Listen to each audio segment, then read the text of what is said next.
Alors que la femme sert du café au policier, son mari, affalé sur la chaise, semble étrangement agité. Il cligne des yeux sans cesse, comme s'il demandait de l'aide. Mais au moment où les policiers s'approchent, la femme intervient soudainement. Mary explique que son mari est malade et doit prendre des médicaments, profitant de l'occasion pour les faire partir rapidement. Le policier Carl remarque qu'il y a 3 sets de couverts sur la table et demande à Mary si elle attend des invités. Mary répond rapidement que non, qu'ils ont perdu un enfant et qu'ils se consoleront ainsi. Carl ressent un malaise. Il dit que l'extérieur est trop froid et qu'il aimerait bien une tasse de café pour se réchauffer avant de partir. Pendant que Mary prépare le café, Carl remarque une photo de père et de fille accrochée au mur. Le père, qui continue de cligner des yeux, semble vouloir dire quelque chose. Alors que Carl s'apprête à poser des questions, Mary revient et explique que son mari souffre fréquemment de spasmes. Avant de partir, Carl, d'une manière apparemment anodine, demande à Mary le prénom de l'enfant décédé. Soudainement, Carl sort une photo, exactement celle qu'il a vue plus tôt. Il se souvient alors de cette famille disparue il y a plus de 10 ans.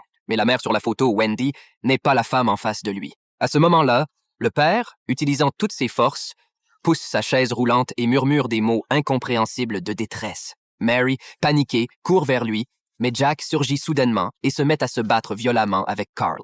Après un intense combat, Carl parvient à assommer Jack. En voyant la fille blottie contre son père, il est stupéfait. Ils sont bien, la famille est disparue. Un coup de feu éclate alors. C'était Mary, qui venait de tirer avec un fusil de chasse et venait de toucher Carl.